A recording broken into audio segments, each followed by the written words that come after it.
Здравейте! Днес ще започнем с разучаването на спиралната гимнастика. Представих ви я като лесна, бърза и ефективна. Сега на практика ще се убедим в това. Ще видим проявлението на силите на триначалието в самите движения. Подробности за силите може да намерите в описанието под това видео. Ще разделим 64-те движения на 4 групи. Днес ще започнем с разучаването на първата група, или това са 16 движения. Те основно са движения на усукване с изпъване и усукване с свиване.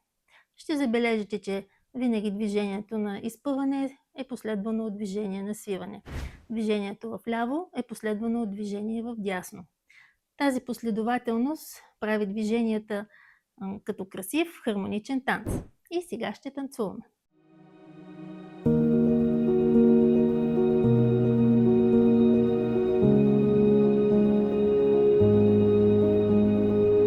Преди да започнем, ще отиграем движението на ръцете. Те хармонично следват движението на тялото.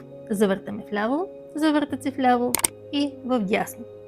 Погледа следва дланите и кръка следва посоката на тялото. По този начин спиралата е цялостна и хармонична. Да започваме. Ще отиграем подробностите по време на самото обучение. Вземаме изходна позиция, събрани крака. Това е позиция нейто. От тук започва всичко и тук всичко приключва. Вдишваме и издишваме, настройваме се. Стъпка вляво, твист вляво. Вдясно. Отново ляво. Дясно. Това са първите 4 движения. Вижте колко е просто. Ръцете са спокойно отпуснати покрай тялото и с усукване в ляво. Броим раз. В дясно 2. 3. 4. Забелязахте ли? Броим раз, 2, а 3 и 4 повтарят движението 1 и 2.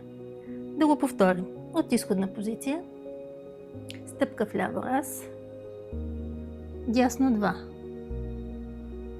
3. 4. Продължаваме с втората четвърка. Завършили сме първата четвърка, долу дясно. Следва движение, горе ляво, раз, изпъваме. Сила хетеро. Връщаме долу дясно 2. На 3 повтаряме горе ляво. 4 долу дясно. Това е и втората четвърка. Силата хетеро е на изпъване, силата хомо е на свиване. Винаги силата хомо следва силата хетеро. Да го направим още веднъж. Приключили сме първата четвърка, долу дясно. Започваме горе ляво раз. Долу дясно 2. 3.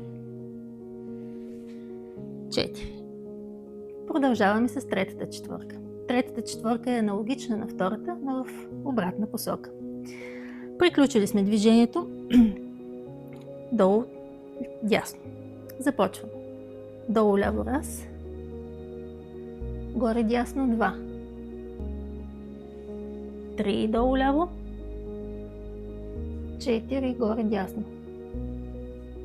Вижте колко е лесно. Да направим още веднъж третата четвърка. Изходна позиция, долу дясно.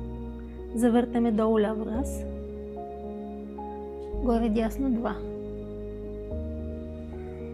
3. 4. Продължаваме с последната четвърка за днес. Това е движение, което описва осморка. Това е силата нейтро, която обединява хетеро и хомо, хармонизира ги и ги управлява. Като движение е изразено с осморка. Приключили сме движението горе дясно. Сваляме ръце надолу, пред гърди и описваме осморка раз. В ляво, дясно 2 ръцете са успоредни и описват осморка. 3. 4. Да го направим още веднъж. Изходна позиция горе дясно. Сваляме ръце. Раз, 2, 3, 4.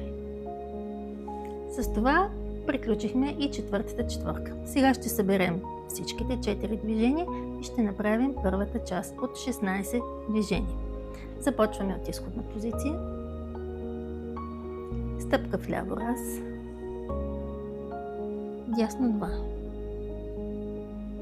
3. Погледа следва дланите. 4. Горе ляво, раз. Долу дясно, 2. 3. 4. Долу ляво, раз. Горе дясно, 2. 3. 4. Следва осморка. Раз. 2. 3. 4. Да го затвърдим с още едно изпълнение. Отново изходна позиция. Стъпка вляво. Раз. 2. 3. 4. Горе ляво, раз. Долу дясно, 2. 3. 4. Долу ляво. Горе дясно. 3. 4. Осморка. Раз. 2. 3. 4. С това приключихме първата част от движенията спиралната гимнастика.